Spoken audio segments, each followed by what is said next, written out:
کہ میں آپ کو بتاؤں، سرکار صلی اللہ علیہ وسلم فرماتے ہیں ابو بکر کے مال میں میں اس طرح تصرف کرتا جیسے میرا ہی مال ہے۔ سوچئے آپ، تو جو چھپا کر اللہ کے نام پہ دیتے ہیں اور جو دکھا کر، یہاں سرہ کا لفظ پہلے آیا۔ اب یہ وقت نہیں کہ میں آپ کو سمجھاؤں کہ انفاق، اسراف اور تبذیر، یہ قرآن شریف میں تین الفاظ آئے ہیں خرچ کرنے کے حوالے سے، ایک ہے انفاق، ایک ہے اسراف اور ایک ہے تبذیر۔ ان المبذرین کانوا اخوان الشیاطین کلوا واشربوا ولا تسرفوا انہ لا یحب المسرفین۔ یہ دونوں جو اسراف اور تبذیر ہے اس کو اللہ پسند نہیں فرماتا، لیکن انفاق کو اللہ کتنا پسند کرتا ہے معلوم ہے؟ اللہ اکبر، اللہ اکبر۔ اللہ فرماتا ہے میری کتاب متقین کے لیے ہدایت کی کتاب ہے، اور متقین ہیں کون؟ ھدی للمتقین الذین یؤمنون بالغیب ویقیمون الصلاۃ ومما رزقناہم ینفقون۔ متقی جو ہوتے ہیں وہ لٹاتے ہیں، اللہ کے نام پر قربان کرتے ہیں۔ اور یہاں یہ بھی بتا دوں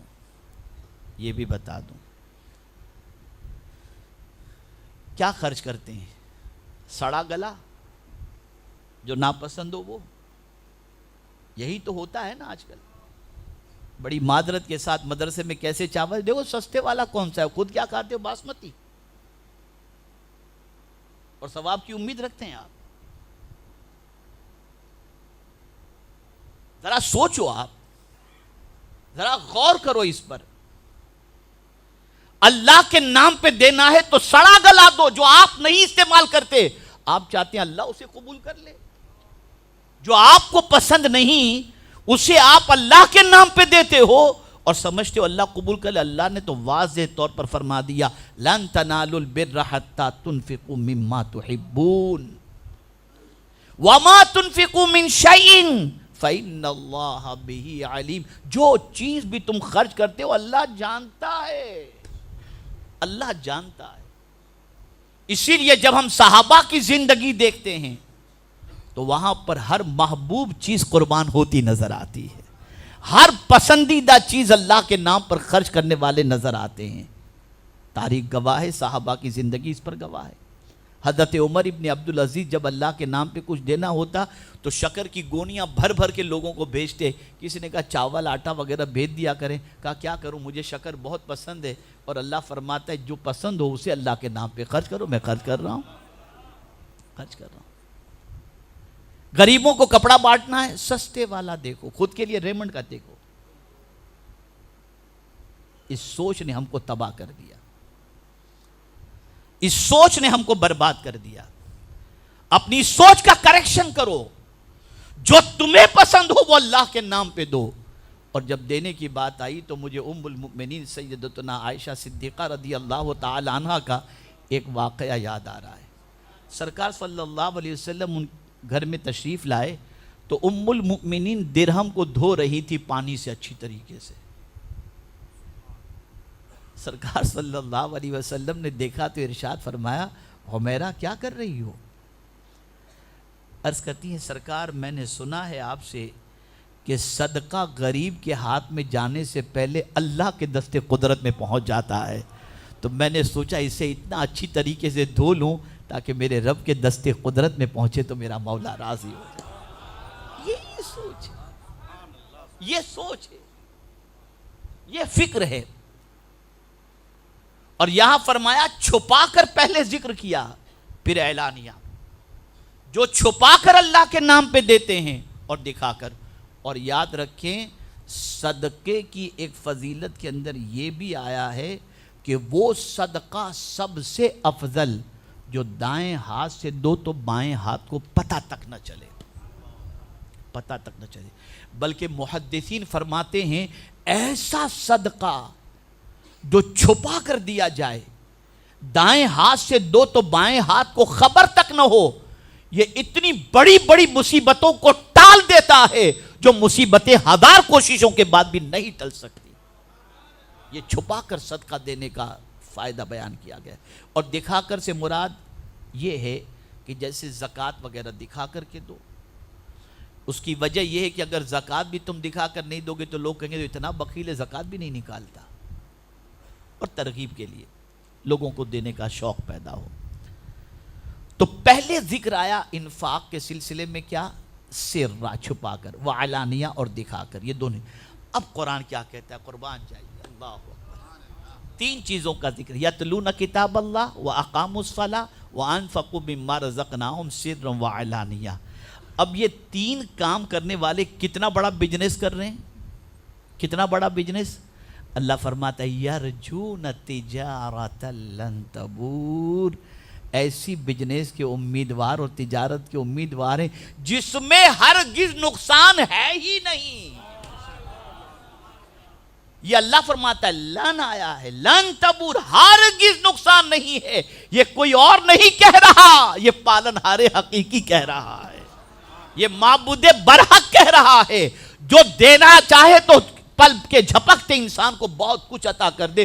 اس نے کہہ دیا کہ یہ تین کام تم کرو، تم کبھی گھاٹے میں نہیں رہو گے، کبھی ہرگز گھاٹے میں نہیں رہو گے۔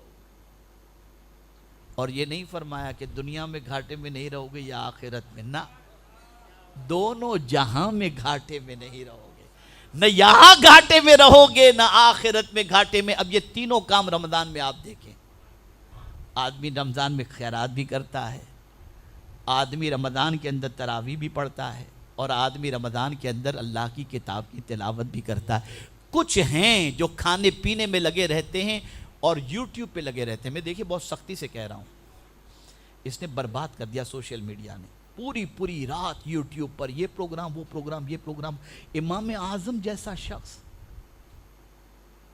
جو ماہ رمضان کے آخری عشرے میں لوگوں سے بات کرتے ہوئے کسی نے نہیں دیکھا، اتنا قرآن شریف سے شغف رکھتے تھے، اور آج ہمارے لوگ پوری رات یہ پروگرام دیکھ رہے ہیں، اور پتہ نہیں پروگرام کرنے والے بھی پوری رات پروگرام کرتے رہتے ہیں۔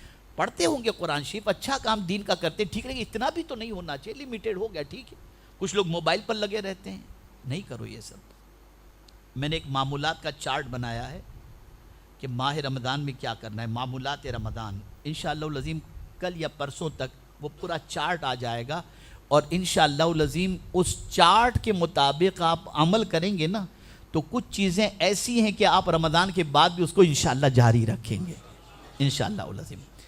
تو اب یہ کیا ہے؟ یہ تین چیزیں ایسی ہیں کہ ان تین چیزوں کے کرنے والے کو نہ دنیا میں نقصان نہ آخرت میں۔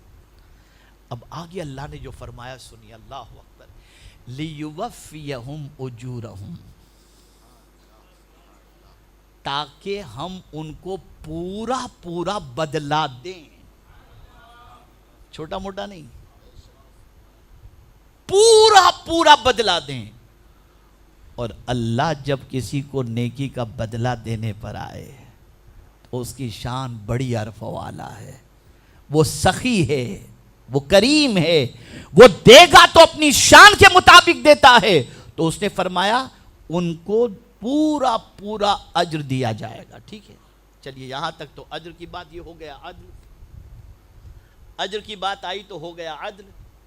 لیکن میرے رب تیری عظمتوں پر قربان، فرماتا ہے وَيَزِيدُهُم مِّن فَضْلِهِ، اور اپنے فضل سے ان کو زیادہ بھی عطا کر دوں گا، اپنے فضل سے ان کو زیادہ بھی دے دیا جائے گا۔ یاد رکھیں وہ جب زیادہ عطا کرے تو اتنا عطا کرے کہ لینے والا خود دینے والا بن جایا کرتا ہے۔ آئیے اس کے فضل کی ایک مثال حدیث کی روشنی میں پیش کر دوں۔ قیامت کے دن 3 جماعتوں کا حساب ہوگا۔ ایک جماعت کا اس کی محنت ہوگی فجر سے لے کر ظہر تک، دوسری جماعت کی محنت ہوگی ظہر سے لے کر عصر تک، اور تیسرے گروہ کی محنت ہوگی عصر سے لے کر مغرب تک۔ لیکن جس نے فجر سے لے کر ظہر تک محنت کی وہ یہود ہوں گے۔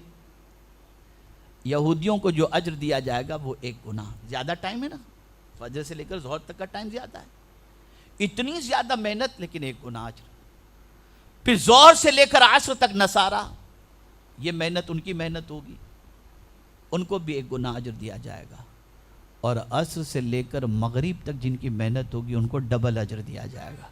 یہ کون ہوں گے؟ یہ حضور کے امتی ہوں گے، یہ حضور کے امتی ہوں گے۔ تو یہود و نصارہ اللہ سے کہیں گے مولا محنت تو ہم نے زیادہ کی اور اجر ہم کو 1 گنا، اور یہ حضور کی امت نے تو بہت لیمیٹڈ محنت کی، عصر سے مغرب کے درمیان بہت مختصر وقت کی محنت کی اور ان کو ڈبل اجر۔ تو اللہ فرمائے گا تمہارے ساتھ معاملہ عدل کا ہے، محبوب کی امت کے ساتھ فضل کا معاملہ ہے، محبوب کی امت کے ساتھ۔ یہ ہے حضور کا صدقہ، یہ ہے حضور صلی اللہ علیہ وسلم کا صدقہ۔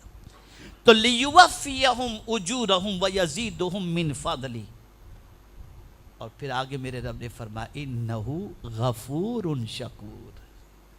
توجہ چاہوں گا، بے شک وہ بہت معاف کرنے والا ہے۔ غفرہ کے معنی ہوتا ہے چھپانا، چھپانا ہے۔ قربان جائیے میرے رب کی عظمت، میرے رب کی عظمت۔ تم نے چھپا کے صدقہ دیا تھا نا، چھپا کے صدقہ دیا تھا نا، آج ہم تمہارے عیبوں کو بھی چھپا دیتے ہیں، تمہاری غلطیوں کو معاف بھی کر دیتے ہیں اور تمہارے عیبوں پر پردہ ڈال دیتے ہیں۔ تو نے چھپ کر کے میری راہ میں دیا، میں نے بھی تیرے گناہ کو چھپا دیا۔ یہاں تک حدیث شریف کے اندر ہے کہ ایک گنہگار کو پروردگار اپنی چادر رحمت میں لے گا اور اسے فرمائے گا بتا تو نے یہ گناہ کیا نا؟ وہ کہے گا ہاں ہاں، دیکھ میں نے تجھے چھپا لیا نا، دنیا میں بھی چھپا کے رکھا تھا، یہاں بھی میں نے تیرے عیب کو چھپا لیا۔ یہ میرے رب کی شان ہے، یہ میرے رب کی شان ہے، بہت معاف کرنے والا۔ اب یہاں بتا دوں، ہماری کوئی ایک بات نہ سنے فائر کر دیتے ہیں، کل سے چھٹی۔ لیکن اے کریم تیری عظمتوں پر قربان، صبح سے لے کر رات تک تیری ہزارہا نافرمانی ہم کریں، نہ تو اپنی زمین سے نکالتا ہے، نہ ہم پر روزی کے دروازے بند کرتا ہے۔ کتنا کریم ہے میرا پروردگار، کتنا رحیم ہے میرا پروردگار۔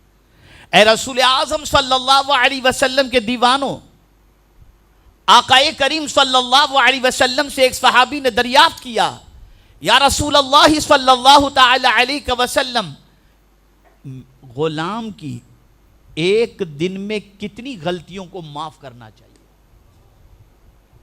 وہ سارے سیٹ سن لیں جن کے پاس ملازمین ہیں، غور سے سنیں۔ آقا سے پوچھا گیا صلی اللہ علیہ وسلم، ایک غلام کی دن میں کتنی غلطیاں معاف کرنی چاہیے؟ تو میرے آقا صلی اللہ علیہ وسلم فرماتے 70 غلطیاں اگر ایک دن میں کرے تو اسے معاف کر دو۔ معاف کرنے والے کو اللہ پسند فرماتا ہے، اس سے محبت فرماتا ہے۔ اور پھر کیا فرمائے؟ شکور، وہ بہت زیادہ معاف کرنے والا ہے اور بہت زیادہ شکر۔ اللہ کس کا شکر ادا کرے گا؟ یہاں شکر سے مراد قدر ہے۔ اللہ تعالیٰ بہت زیادہ قدر کرنے والا ہے، یعنی اے بندے تو نے تلاوت بھی کی، اے بندے تو نے نماز بھی قائم کی، اے بندے تجھ کو میں نے جو دیا تھا میرے نام پر تو نے خرچ بھی کیا، دکھا کر کے بھی خرچ کیا، چھپا کر کے بھی خرچ کیا۔